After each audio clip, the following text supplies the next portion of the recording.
আসসালামু আলাইকুম, কেমন আছো সবাই? আশা করছি সবাই অনেক বেশি ভালো আছো। তো আমাদের দুপুরে রান্না বান্না হচ্ছে। তো এখানে আজকে রান্না করা হবে ডাটা শাক দিয়ে ভাজি করা হবে। আর এখানে হচ্ছে ডাটা, কচি কচি ডাটা, একদম দেখো কত সুন্দর, একদম কচি কচি ডাটা। এগুলা দিয়ে মাছ রান্না করা হবে, সাথে আলু আর পেঁয়াজ একসাথে কেটে নেওয়া হয়েছে, কেননা একসাথে ধুয়ে তারপরে রান্নাটা করা হবে। আর বেশিরভাগ ক্ষেত্রে আমরা কষিয়ে রান্না করি, ভাজিটা আমরা একটু কম করি, কারণ আমরা তেলটা অ্যাভয়েড করতে চাই সেই জন্য। তো এখানে শাকগুলো ধোয়া হয়েছে, এগুলা জাস্ট এখন কেটে ছোটো ছোটো করে কেটে ভাজি করা হবে। জাস্ট রসুন আর কাঁচামরিচ দিয়ে, আর কিচ্ছুই দেওয়া হবে না। আর এগুলো রান্না করা হবে মাছ দিয়ে। তো এইগুলো হচ্ছে আজকে আমাদের দুপুরের রান্নাবান্না। তোমাদের কার বাসায় কী কী রান্নাবান্না হচ্ছে অবশ্যই জানাবে। তো এখানে ফ্রিজ থেকে মাছ নামানো হয়েছে, এগুলা দিয়ে কচি ডাটাগুলো রান্না করা হবে।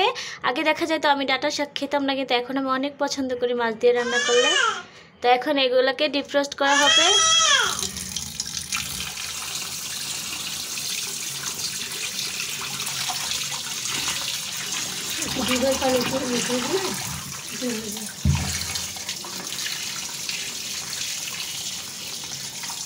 ডাটাগুলোকে ধুয়ে নেওয়া হচ্ছে, ধুয়ে তারপরে পানি ঝরিয়ে তারপরে রান্নাবান্না শুরু করা হবে। আর রান্নাবান্না শুরু করার আগে আমরা তো সব কিছু আগে থেকে গুছিয়ে নেই।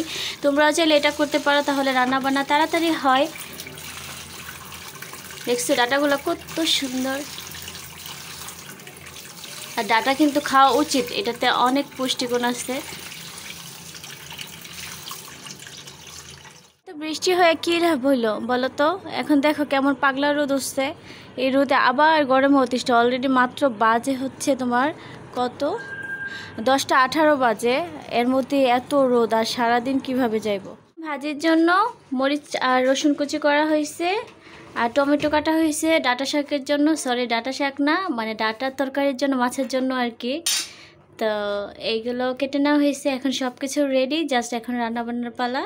তো এখানে ডাটা শাকগুলা কাটা হচ্ছে, এগুলাকে হালকা একটু কুচি কুচি করে কাটা হচ্ছে, বেশি কুচি না করলেও হয়, তারপর একটু কুচি করে কাটা হয়েছে। এটা কিন্তু রসুন দিয়ে তারপরে ভাজি করলে শুকনো মরিচ দিয়ে খেতে অনেক বেশি মজা। এটা প্রত্যেকটা বাঙালি অনেক পছন্দ করে, আমি জানি। তো সবগুলো শাক কাটা শেষ। দুইভাবে করা যায়, একটা হচ্ছে তেল না দিয়ে আর একটা হচ্ছে তেল দিয়ে। তো আমি আজকে চেষ্টা করবো অল্প তেল দিয়ে করার জন্য, আর সরিষার তেল দিয়ে করব। আমার বোনের গলা একদম ভেঙে গেছে, যার কারণে ও কথা বলতে পারতেছে না, অনেক কষ্ট করে কথা বলতেছে তোমাদের সাথে। এই যে আজকের মতো আমাদের দুপুরে কাটাকাটি শেষ, এখন বাকি শুধু রান্না এবং খাবার। পাচ্ছ এটা কি? এটা হচ্ছে বালা চাও। এটা আমি কক্সবাজার থেকে এনেছি। আমরা যখন অনেক টাকা শুটকি কিনছিলাম তখন এটা আমাকে গিফট করা হয়েছিল। তো এটা দিয়ে একদিন তোমাদের সাথে মজার একটা রেসিপি শেয়ার করব। তো আশা করি তোমরা আমার চ্যানেলের পাশেই থাকবে, তাহলে রেসিপিটা দেখতে পারবে। লবণ শেষ হয়ে গিয়েছিল কোটাতে, এখন লবণ ঢেলে নিচ্ছি। বিসমিল্লাহ।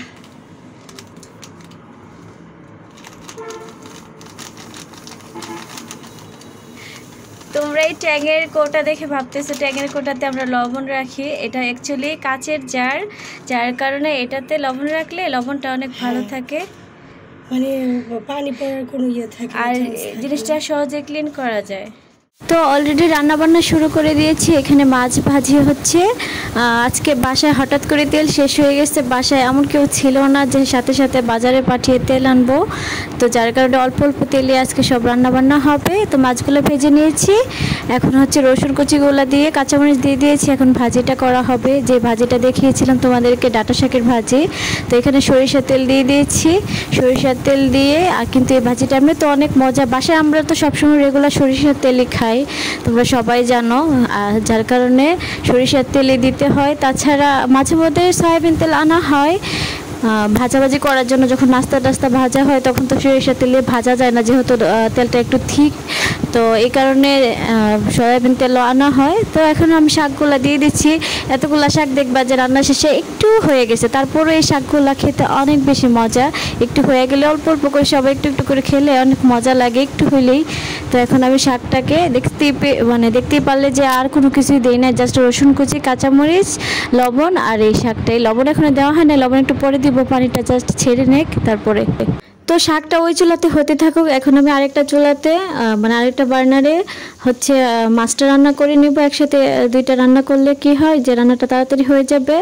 আর আমি আগে কি করতাম, শুরুর দিকে আমি একসাথে দুইটা কোনো কিছু রান্না করতে পারতাম না। আমার একদম প্যাচ লেগে যেত যে কোনটাতে কোনটা দেবো। এদিক দিয়ে দেখা যেত যে এদিক দিয়ে করলে ওই দিক দিয়ে পড়ে যেত, ওই দিক দিয়ে করলে এদিক দিয়ে পড়ে যেত, তো একসাথে পারতাম না। তো এখন রান্না করতে করতে আস্তে আস্তে সব কিছুই পারি, একসাথে দুই রান্নাও করতে পারি। তো এখন পাঁচটা রান্না করে নেব, যার কারণে আমি এখানে লবণ আর একটু হলুদ দিয়ে আগে ডাঁটা শাকগুলো ভেজে নেব একটু তেলের মধ্যে। তারপরে একে একে সব মশলা দিব। যদিও আমরা ভাজাভাজিটা কম করি, তোমরা আমাদের রেগুলার রান্নাবান্না দেখলে বুঝবা যে আমরা একটু কষিয়ে রান্না করি বেশিরভাগ, ভেজে একটু কম খাই।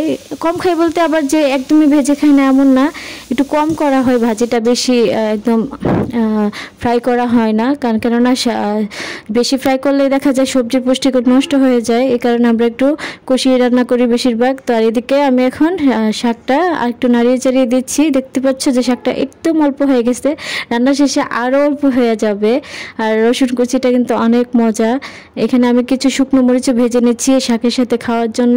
এই শুকনো মরিচ দিয়ে শাক আর গরম গরম ভাত হইলে তো জাস্ট কথাই নাই, এটা সবারই অনেক পছন্দের। আমার মোটামুটি সব ধরনের শাকই অনেক বেশি পছন্দের, তবে পার্সোনালি আমার এই যে ডাঁটা শাকের যে শাকটা, শাক ভাজির ক্ষেত্রে এটা আমার একটু বেশি পছন্দের। আর দেখা যায় যে বাসায় যদি ডাঁটা শাক আনা হয়, আমি পাতাগুলা দেখা যায় অনেকে আলসেমি করে পাতাগুলো ফেলে দিতে চাই, কিন্তু আমি ফেলতে দিই না। আমি কষ্ট করে হলো পাতাগুলো আলাদা করে রাখি, তারপর আমি নিজেই অনেক সময় ভাজি করি যদি অন্য কেউ রান্না করে আর কি। বাসায় তো আর একা আমি রান্না করি না, সবাই মোটামুটি রান্না করে যার যখন মনে চায়। তো রান্নার দায়িত্বটা জাস্ট আমার একা না, বাসায় মাঝে মধ্যে আমার শাশুড়িও রান্না করে, মাঝে মধ্যে আমি করি, তো এইভাবেই চলে। যাই হোক, এখন আমি বাকি মশলাগুলো দিয়ে দিচ্ছি। দেখতেই পাচ্ছ যে বেশি আমরা ভাজি নাই, তো বাকি মশলাগুলো দিয়ে হালকা একটু পানি দিয়ে কষিয়ে নেব ডাঁটা শাকটাকে, কষিয়ে তারপরে রান্নাটা করব। তো এখানে একটু মরিচ বেশি দেওয়া হয়েছে, মরিচটা একটু বেশি খাই আমরা। তো এখানে বাকি টমেটো যা ছিল, টমেটো আর কাঁচামরিচ এগুলো দিয়ে দিয়েছি, দিয়ে এখন ভালো করে নেড়েছে সবগুলোকে একসাথে মিশিয়ে নেব। মিশিয়ে তারপরে ঝোল দিয়ে দিব। এই হচ্ছে আজকে আমাদের রান্না বান্না, এই দুইটা আইটেমই রান্না করা হবে। আর যদি লাগে তাহলে রাতে আবার রান্না করব। তো এখন দেখতে পাচ্ছ যে আমি ফাইনাল ঝোল দিয়ে দিচ্ছি। ঝোলটা দিয়ে তারপর একটু বলক আসলে মাছগুলা দিয়ে দিব। আর শাকটা মোটামুটি আমার হয়ে গিয়েছে। অপর পাশে তোমাদেরকে এখনই দেখিয়ে দিচ্ছি যে শাকটা কতটুকু হয়েছে। এই যে দেখতে পাচ্ছ একের অল্প হয়ে গেছে, দেখছো? এটা কিন্তু অল্প হইলেও একটু একটু করে যখন সবার পাতে যাবে তখন দেখবো খুব আয়েশ করে সবাই খাবে জিনিসটা। তো এখানে বলক উঠে গেছে, এখন আমি মাছগুলা দিয়ে দিব। মাছগুলা দিয়ে দিচ্ছি একে একে। আমি কিন্তু রান্নাবান্না জিনিসটা অনেক বেশি পছন্দ করি। আমি নিজেও রান্না করতে পছন্দ করি এবং অন্যের রান্নাবান্না দেখতেও আমার অনেক ভালো লাগে। আমি যখন অবসর সময় পাই আমি কিন্তু সবার ভিডিও দেখি, একদম সবার ভিডিও দেখি। চোখে কোনো কিছু ভিডিও আসলে আমি সেটা স্কিপ করি না কখনোই, আমি সবার ভিডিও দেখি। তবে আমার রান্নাবান্নার ভিডিও দেখতে একটু বেশি ভালো লাগে, যার কারণে নতুন নতুন কিছু শেখা যায়। দেখা যায় যে আমি আজকে ওর থেকে শিখলাম বা ও আমার থেকে শিখলো, এভাবেই কিন্তু মানুষ শিক্ষা গ্রহণ করে, একজন থেকে একজন শিখে। তো সোশ্যাল মিডিয়াতে এই জিনিসটা আমার খুব ভালো লাগে যে কারো না কারোর মাধ্যমে কেউ না কেউ উপকৃত হচ্ছে। তো এই হচ্ছে কথা। তো আমি মাঝে মধ্যে এই রান্নাবান্নাগুলোর ভিডিও দেখি। তো তোমরা সবাই অনেক ভালো থেকে সুস্থ থেকে দেখা হবে তোমাদের সাথে অন্য ব্লগে।